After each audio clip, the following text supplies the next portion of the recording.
गाढ़ निद्रा पर जब विष्णु जी सो रहे थे तो विष्णु जी के कान से दो राक्षस प्रकट हुए, एक मधु और दूसरा कैटभ। मधु का मतलब मीठा और कैटभ मतलब कड़वा। आपको क्या सुनना अच्छा लगता है, मीठा या कड़वा? मीठा। सबको मीठा मीठा प्रिय है, इसलिए वो मधु है। और दूसरा जो काले रंग का है वो कैटभ है, वो कड़वा है दोनों राक्षस। चूंकि नींद में जगे हैं, नींद में व्यक्ति की प्रकृति श्रेष्ठ नहीं है, इसलिए हमारे यहां नींद से उठने के बाद स्नान की विधि बताई है, नहाना चाहिए। सोए हुए व्यक्ति को सो जाने के बाद स्नान। इसलिए त्रिकाल संध्या करने वाले ब्राह्मण के लिए सायं स्नान का भी नियम है कि वो शाम स्नान करें। क्यों? क्योंकि दोपहर में थोड़ा बहुत आंख तो झपक ही जाता है। नींद में जाने के बाद व्यक्ति अपवित्र हो गया, सोए हुए व्यक्ति को फिर पवित्र होना पड़ता है। और विचार करो, हमारे यहां पवित्रता का कितना ध्यान रखा गया। आप गंगा स्नान करो कभी, और गंगा स्नान करके घाट में बैठकर पूजा करो। ब्राह्मण जैसे ही पूजा कराएगा ना, तो आप गंगा स्नान करके पवित्र होकर बैठे भी कि फिर आपके लोटे से जल निकालकर वो पवित्री मंत्र बोलेगा, आपके ऊपर फिर जल छिड़ेगा। हमारे यहाँ पवित्रता का बहुत ध्यान है। ये बात अलग है कि आजकल हम लोग पवित्रता भूल गए, हमें पवित्रता का भास नहीं। हम लोग शुद्धता पवित्रता के स्मृतियों को भूलते जा रहे हैं। पवित्रता बड़ा ध्यान रखने योग्य चीज है। क्या खाएं, क्या पिएं, कहां बैठे, क्या स्पर्श हुआ, किस प्रकार से हाथ पवित्र हो गया। हम तो सन्यासी हैं, लेकिन वैष्णवों को मैंने देखा है 2 बार नहीं 3 बार स्नान करना, अनेक प्रकार की शुद्धता का ध्यान रखना, कुछ छुआ तो हाथ धोना, उनकी परम पवित्रता है। हमें भी थोड़ी बहुत पवित्रता मान मर्यादा का ध्यान रखना चाहिए। आप सब राजस्थान के हैं, कम से कम मुझे बोलने में गर्व होता है। पूरे भारतवर्ष में जब हम लोग यात्रा करते हैं तो बहुत से प्रांतों में अभक्ष पदार्थ खाने वाले लोग हैं। अब तो इधर भी खाने लग गए होंगे, नहीं तो हम लोग पूरे भारतवर्ष के जितने भी राजस्थान से बिलोंग करने वाले लोग भारत के कोने में, उनको लोग मारवाड़ी ही मानते हैं, मारवाड़ी। और हम लोग मानते हैं कि मारवाड़ी के घर जा रहे हैं तो बिना लहसुन प्याज का भोजन मिल जाएगा, ये मानते हैं। वो पूजा पाठ करने वाले हैं। गुजराती हैं तो बिना लहसुन प्याज का मिल जाएगा। हाँ, आजकल के नए बच्चे खाने लगे, कहने के लिए प्रचारित हो गया, संडे हो या मंडे रोज खाओ अंडे, ये प्रचलित हो गया। लेकिन ये सत्यता नहीं है। हम लोग तो कहते हैं संडे हो या मंडे कभी ना खाना अंडे, नहीं तो एक दिन पड़ेंगे यमदूतों के बड़े बड़े डंडे। ये श्रेष्ठ नहीं है। लेकिन समाज को नैरेटिव कैसे सेट किया जाए? हमारे गुरुदेव कहते हैं बहुत दिन तक बोला हुआ झूठ भी व्यक्ति को सत्य प्रतीत होता है। सत्य धर्म का पतन कैसे हो, इसके लिए बड़ा विचार षड्यंत्र करके काम कर रहे हैं लोग। कैसे धर्म पतित हो जाए, कैसे धर्म नष्ट हो जाए। इसलिए देवियों माताओं, पवित्रता का ध्यान रखिए। आप माताएं अधिक मात्रा में कथा सुनने आ रही हैं, अधिक संख्या में आ रही हैं। आप घर को श्रेष्ठ बना सकते हैं, पवित्र बना सकते हैं। घर की सभी समस्याओं का समाधान आप कर सकते हैं। क्यों? क्योंकि भोजन कौन बना रहा है? आप। भोजन पवा कौन रहा है? आप। और बुरा ना माने, एक छोटा सा काम कर ले, उसी घर की रसोई पर एक दिन बड़े खिन्न मन से भोजन बनाइए, बड़े गुस्सा से भोजन बनाइए, तो देखना पूरे घर की स्थिति खराब रहेगी, दिमाग स्थिर नहीं रहेगा, मन शांत नहीं रहेगा, खुद का भी और दूसरे का भी। और एक दिन बड़े भाव से भजन करते हुए, भगवती का ध्यान करते हुए, अपने इष्ट देव का स्मरण करते हुए भोजन बनाना। वो भोजन भोजन नहीं, फिर प्रसाद बन जाएगा, वो पाना, मन शांत हो जाएगा। भोजन और प्रसाद में अंतर होता है। हमें भोजन नहीं प्रसाद ग्रहण करना है। इसलिए माताएं, पवित्रता आपसे आरंभ होती है। आज कथा कहती है कि भगवान के कान से मधु और कैटभ, मधु वह है जो मीठा है, कैटभ वह है जो कड़वा है। सर्वत्र घूमता हुआ मधु कैटब कौन हूं, कहां से आया, किधर से आया, कहां जाना है, क्या करना है, अपने आप को जानने के लिए घूमने लगा। विष्णु जी योग निद्रा पर सो रहे हैं, गाढ़ निद्रा पर सो रहे हैं। मनमस्त होकर के विष्णु जी महाराज को होश ही नहीं है कि हमें करना क्या है। और मधु कैटब घूमते रहे, घूमते रहे, घूमते रहे। किसी प्रकार से अपने आप को जानने को लेकर मधु कैटब ने भगवती के उसी रिंग मंत्र का जाप करना आरंभ कर दिया। भीषण तप किया मधु कैटब ने। और आप लोग जानते हैं राक्षसों को तो एक ही चीज चाहिए, वह चाहते हैं कि हमें कोई ना मार सके। बंधुओं, तप देवताओं ने किया, तप राक्षसों ने किया और तप महात्माओं ने किया। विचार करें, भगवती का चिंतन सभी ने किया। दैत्यों ने किया तो उन्हें अमर होने का सुख चाहिए, देवों ने किया तो राज्य प्राप्ति का सुख चाहिए, और संतों ने किया तो उन्हें मुक्ति चाहिए। विचार के भेद से फल में भेद हो जाता है, संकल्प के भेद से कार्य के फल में भेद हो जाता है। हमने किस संकल्प से किस कार्य को किया, ध्यान दीजिए। आज मधु कैटब ने भगवती का स्मरण किया, भगवती ने दर्शन तो नहीं दिया, लेकिन आशीर्वाद जब मांगा तो मधु कैटब को कहा अमर होना मुश्किल है, और मुश्किल नहीं असंभव है, मृत्यु का कारण लो, तुम मरोगे कैसे। मधु कैटब ने कहा हम मरेंगे तो इच्छा मृत्यु से मरेंगे, जब चाहेंगे तब मरेंगे। अच्छा, व्यक्ति सोचता है अमर होना सुख का साधन है, हमें यह लगता है हम अमर हो जाएंगे तो सबसे सुखी हो जाएंगे, लेकिन दूसरी बात जानते हो, अमर होना कभी सुख का साधन नहीं है, इच्छा मृत्यु भी सुख का साधन नहीं है। अब मान लो आपको अमृत मिल जाए, अभी यदि कोई कह देना कि दरवाजे अमृत का घड़ा आया है और सबको अमृत मिल रहा है, बुरा ना मानना, कोई बिरला ही कथा में बैठा होगा, लोग कहेंगे महाराज तो 2 घंटे और कथा करेंगे, चलो अमृत चख के आ जाएंगे। लेकिन विचार करो, अमृत पीने वाला व्यक्ति जो अमर हो गया वो रोगी नहीं होगा क्या? विचार करो, अमृत पीने वाला व्यक्ति दुखी नहीं होगा क्या? विचार करो, अमृत पीने वाले के जीवन से कष्ट नहीं जाएगा क्या? अमृत तो इंद्र ने पिया, उसका राज्य बचा रहा। अमृत तो सूर्य आदि, वरुण आदि, कुबेर आदि देवों ने पिया, और छोड़ दो कामदेव ने भी तो अमृत पिया। भगवान शिव ने तीसरा नेत्र खोला, भस्म हो गया। इसलिए अमृत से सुख की प्राप्ति नहीं है। और दूसरी सत्य बात को जानिए देवियों माताओं, जब तक आप हो तब तक दुख है। कब तक? जब तक आप हो, जब तक देह है, जब तक आपका अस्तित्व है, तब तक आप दुखी हो।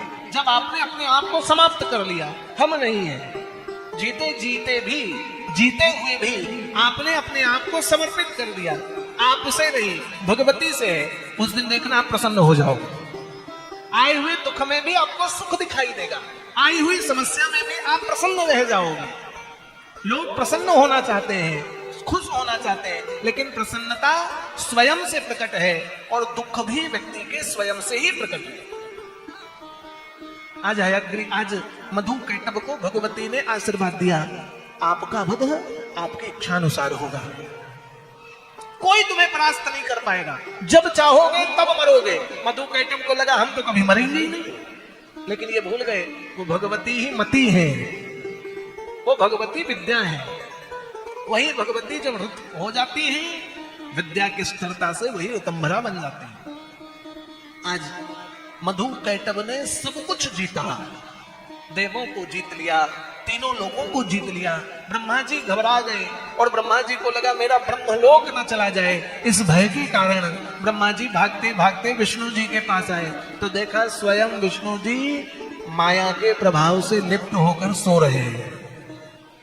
ये योग माया है, योग में नहीं, योग माया में लिप्त हो गए। ये ऐसी गाढ़ निद्रा है। आपने सुना जब भगवान कृष्ण का जन्म होना था तो भगवान ने योग माया को भेजा, जाओ कंस सो जाए, द्वारपाल सो जाए, नंद यशोदा सो जाए, गोकुलवासी सो जाए। कब भगवान मथुरा से गोकुल पहुंच गए और कब गोकुल से योग माया कंस के कारागृह पर पहुंच गए, देवों के अतिरिक्त तो कोई नहीं जान पाया। आज भगवान उस योग माया पर लिप्त हो गए। ब्रह्मा जी को बड़ा आश्चर्य हुआ, इस योग माया पे कैसे विष्णु विश्राम कर रहे हैं। आज विष्णु जी को उठाने की बजाय, चूंकि जान चुके हैं एक बार नींद से उठाया तो मस्तक कट गया, अब नहीं उठाएंगे, अब तो योग माया की स्तुति करेंगे। आज ब्रह्मा आदि देवों ने योग माया को प्रणाम किया है, योग माया की स्तुति की, योग माया का वंदन किया, भगवती का ध्यान किया और भगवती को कहा, हे भगवती, मधु कैटभ के उद्धार का मार्ग प्रशस्त करें। आज विष्णु जी भी सो रहे हैं और विष्णु जी यदि इस गाढ़ निद्रा पर सोते रहेंगे तो मधु कैटभ का उद्धार नहीं होगा। मधु कैटभ ने तीनों लोगों को जीता है, आपसे ही मधु कैटभ का वध है। इसलिए हम प्रार्थना करते हैं भगवती को देव आवाहन करने लगे कि किसी प्रकार मधु कैटभ का वध करें। और माया का प्रभाव जानते हो, ध्यान दीजिए, माया के प्रभाव से विष्णु जी जग गए और जग करके विष्णु जी ने मधु कैटभ से युद्ध आरंभ कर दिया, ब्रह्मा आदि देवों की रक्षार्थ। चूंकि देवों की रक्षा करने का दायित्व विष्णु जी का है, आज विष्णु जी मधु कैटभ से युद्ध करने लगे। 10,000 वर्ष तक यह भीषण युद्ध चलते रहा। मधु कैटभ को परास्त करना असंभव, ये दो हैं और विष्णु जी अकेले 4 हाथों से युद्ध कर रहे हैं। विष्णु जी मधु कैटभ से थक गए युद्ध करते करते। विष्णु जी, मधु कैटभ ने कहा अब युद्ध नहीं करेगा, परास्त मान ले, तू हार गया ऐसा मान ले, अब तू मुझसे नहीं जीत सकता। इस भाव को भी यदि तूने मान लिया तो तुझे जीवन दान दे दूंगा, अन्यथा याद रखो मुझे संसार में हराने वाला कोई नहीं। विष्णु जी के मति को फेरा भगवती ने, माया ने। विष्णु जी बोलते हैं, अरे मैं 10,000 वर्षों से लड़ रहा हूं, यदि सही देखा जाए तो तुम तो 5,000 वर्ष से लड़ रहे हो। क्यों? हम तुम दोनों से लड़ रहे हैं, तुम दोनों बारी बारी से युद्ध करते हो, तो बड़ा तो मैं हो गया, मैं बड़ा हूं, तुमसे अधिक शक्तिशाली हूं। मधु कैटभ ने कहा, ठीक है तेरी बात भी सत्य है, लेकिन तू एक से भी नहीं लड़ सकता। एक से कैसे लड़ेगा? माया का प्रभाव विष्णु जी को हरा और विष्णु जी के मन पर माया ने प्रभाव डाला। विष्णु, अपने को बड़ा बताने पर तू न जीत पाएगा। कई बार जीतने के लिए व्यक्ति को छोटा बन जाना पड़ता है, कई बार काम को करने के लिए व्यक्ति को बालक बनना पड़ता है। और बुरा न माने, कई बार व्यक्ति को काम करवाने के लिए हाथ जोड़ लेना पड़ता है। हाथ जोड़ने से भी बहुत काम पूरे हो जाते हैं। कोई बात न मान रहा, झगड़ा हो जाए तो सामने वाले से हाथ जोड़ लीजिए, अरे छोड़ दो, हम माफी मांगते हैं। कई बार माफी मांगने से काम हो जाता है। विष्णु जी को भगवती ने कहा, यहाँ हाथ जोड़ने से काम हो जाएगा, यहाँ इनके मन को मोहित करो। और व्यक्ति कई बार मोह के चक्कर में फंस जाता है, व्यक्ति कई बार बड़ा बनने के चक्कर में सब कुछ खो बैठता है। किसी व्यक्ति का सम्मान ज्यादा कर दो तो उसे लगता है ये भी दे दो। हम लोग हंसते हुए कहते हैं, ब्राह्मण को यजमान के पॉकेट से पैसा निकालना अच्छे से आता है। क्यों? ज्यादा बड़ाई करोगे तो दक्षिणा ज्यादा देगा, ये सत्यता भी है। और यजमान से झगड़ा कर लोगे तो जो देने वाला है वो भी रख लेगा। ये ठीक आचार्य नहीं है, ये ठीक ब्राह्मण नहीं है, ये ठीक पुजारी नहीं है। भगवती ने कहा, इनके मन को मोहित करो, मीठा बोलो, इनके लिए बोलो, इनके लिए श्रेष्ठ बोलो। अच्छा, व्यक्ति अपने आप को चतुर समझता है, हम सबसे चतुर हैं, हम ज्यादा बुद्धिमान हैं, हमसे ज्यादा बुद्धिमान कोई नहीं हो सकता। एक कथा मुझे याद आ गई, कई बार हम लोग प्रसंगावश कह देते हैं, एक आदमी मरना नहीं चाहता है, वो सोचता हम सबसे चतुर है, सबको बेवकूफ बना देता है, हम सबसे ज्यादा बुद्धिमान है। संयोग से उसके घर में यमराज आ गए। अब यमराज जी आए, जैसे ही गेट खोला, दरवाजे, यमराज जी, कौन आप? बोले यमराज जी। किस लिए आए? आपको ले जाने। अब समझ गया मेरी मृत्यु आ गई है, क्या करें? तो चतुराई का उपयोग किया। आप जितना कोई देव है ही नहीं, हम तो रोज आपकी सुबह शाम पूजा करते हैं यमराज जी, सुबह शाम आप ही की भक्ति करते हैं, हमारे घर में आप ही का मंदिर है, धन्य हो, आज मेरा तप पूरा हुआ, आप दर्शन देने आ गए, मुझे ले जाना चाहते हैं, बहुत अच्छी बात है, लेकिन मैं चाहता हूं मेरे घर को भी थोड़ा पवित्र कर दें। क्या करें? बोले थोड़ा कदम डाल दे मेरे घर पर। यमराज जी ने भी सोचा, आज तक मेरी पूजा करने वाला तो कोई नहीं, ये बेचारा पहली बार कोई मेरा भक्त बना। यमराज जी घर में चरण डाल दिए। बोले चरण डाले हो, अतिथि देवो भव, तो कुछ प्रसाद जीम लो। आज यमराज जी ने यमराज जी के लिए वो तेज बुद्धि वाला यजमान भोजन बना लाया, यमराज जी को जिमाया। यमराज जी बोले चलो, तो कहते नहीं नहीं ऐसे कैसे जाओगे, थोड़ा विश्राम भी कर लो। आज यमराज जी विश्राम करने लगे तो बेचारा पैर दाबने लगा। चतुर अपने आप को लोग समझते हैं। यमराज जी के पैर दाबने लगे, यमराज जी को थोड़ी नींद आ गई। थके हुए का पैर दबाने से नींद आती है। आज जैसे ही पैर दबाने लगे सो गया, तो आदमी ने सोचा यमराज जी की डायरी से अपना नाम हटा लो। देखा सबसे पहला मेरा नाम, तो झट से अपना नाम काटा। डायरी में नाम तो लिखा ही होना चाहिए, तो पीछे वाले पेज पर अपना नाम लिख दिया। उठे यमराज जी, बोले तेरा जैसा भक्त मैंने नहीं देखा, मैंने बहुत सेवा की मेरी, मुझे घर पर बुलाया, भोजन जिमाया, खुद से खिलाया, पैर दबाया, विश्राम किया, इसलिए तेरे लिए आज मैंने नियम बदल दिया। आज डायरी के पहले पेज से नहीं लास्ट पेज से ले जाऊंगा। कौन निकला? विधान को कोई टाल सकता? विधान को कोई नहीं टाल सकता। विधि के विधान को। दो सेठ को लगता था मेरे नौकर महामूर्ख हैं। दो सेठों को लगता था मेरे नौकर महामूर्ख हैं। लोग समझते लोग मूर्ख होते हैं। बोले अच्छा कैसे मूर्ख हैं? तो बोले देखो बुलाता हूं। एक सेठ ने अपने नौकर को बुलाया, बोले एक काम करो, ऑफिस में जाकर देख के आओ मैं ऑफिस आया हूं कि नहीं। नौकर बोला जी सर। चला गया।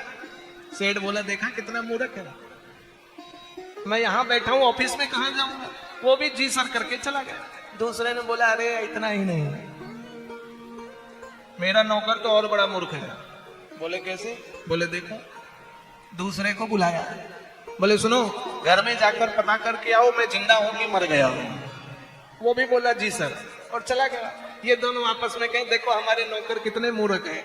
और दोनों नौकर बाहर जाकर टाइम पास कर रहे, बोल रहे हमारे सेठों जैसा कोई मूर्ख नहीं है जो हमें काम की नौकरी का पैसा फ्री में दे रहे हैं।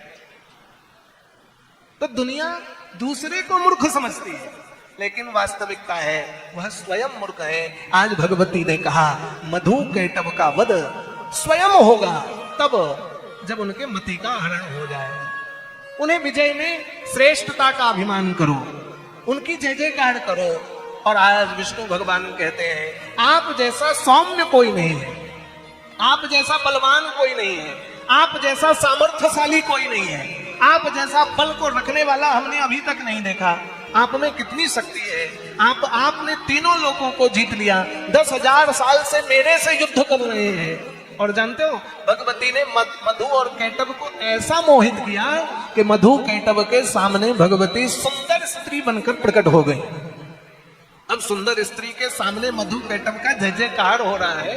मधु कैटभ को लग रहा है अरे हमारी इतनी जयकार इस स्त्री के सामने, इस विश्व मोहिनी के सामने, यदि हमने इन्हें आशीर्वाद दे दिया तो भैया ये स्त्री हमसे विवाह करने के लिए प्रेरित हो जाएगी। और माया ने मोहित किया मधु कैटभ को। मधु कैटभ कहते हैं विष्णु तेरे से अब युद्ध नहीं करेंगे, तूने मेरा पूजन किया, मेरी स्तुति गान किया, मांगो क्या वरदान चाहिए। विष्णु जी कहते मुझे कुछ नहीं चाहिए। बोले नहीं लेना पड़ेगा, हम तुझे देने के लिए खड़े हैं, हम भगवान हैं, जो मांगोगे वो दे देंगे। मधु कैटभ ने कहा, विष्णु जी ने कहा नहीं नहीं मुझे नहीं चाहिए। बोले नहीं जो चाहिए वो मिलेगा। बोले हम जो मांगेंगे वो मिलने वाला नहीं। बोले सब कुछ दे देंगे, क्या चाहिए जो मांग लो वो दे दे। विष्णु जी चतुर निकले और विष्णु जी ने कहा मेरे हाथों तुम दोनों मर जाओ, ये आशीर्वाद दे दो। अब मधु कैटभ विचार करने लगे सारे सृष्टि का स्वामी मैं, हम भगवान, इस व्यक्ति ने हमें छला है, इस व्यक्ति ने हमें ठग लिया। ठगने के कारण इस व्यक्ति ने मेरे से आशीर्वाद मांगा है। हम अपने इनके हाथों वध मेरा हो जाएगा, फिर विवाह कैसे होगा।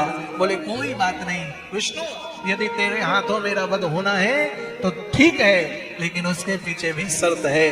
तू मार तो लेगा लेकिन शर्त यह है जल में हमारी मृत्यु नहीं होगी। उस समय केवल जल ही जल था, हम वहां मरेंगे जहां सूखी भूमि होगी, बिना भूमि में हमारा वध नहीं होगा। विष्णु जी को जैसे ही तथास्तु कहा, भगवान विष्णु ने अपनी जंघाओं को बड़ा बनाना शुरू किया और देह की जंघाओं का विस्तार ऐसा किया कि प्रलयकालीन जल से विष्णु भगवान की जंघाएं बड़ी हो गई। दोनों जंघाओं को मधु कैटभ को रखा और गदा प्रहार से विष्णु जी ने मधु कैटभ का वध करना आरंभ कर दिया। माँ भगवती की कृपा से मधु कैटभ का भी उद्धार हो गया। मेदिनी, भगवान विष्णु ने अपनी मेद को बड़ा किया, मांस को, इसलिए धरती का नाम मेदिनी पड़ा। तब से पृथ्वी मेदिनी कहलाई। आज मधु कैटभ का उद्धार हुआ। भगवती माया रूप से मधु कैटभ का उद्धार कर ली, इसलिए प्रत्यक्ष प्रकट हो भगवती तो ही कार्य होगा, ऐसा नहीं है। किसी को माध्यम भी बनाकर भगवती कार्य करा सकती है, किसी को भेज करके भी वह कार्य करा सकती है। वो सर्वशक्तिशाली है, उससे कुछ छुपा है? कुछ छुपा नहीं है। वह विष्णु, वह शिव और वह ब्रह्मा को भी मोहित कर लेती है। वो दिव्य है, वह शक्ति स्वरूपा है।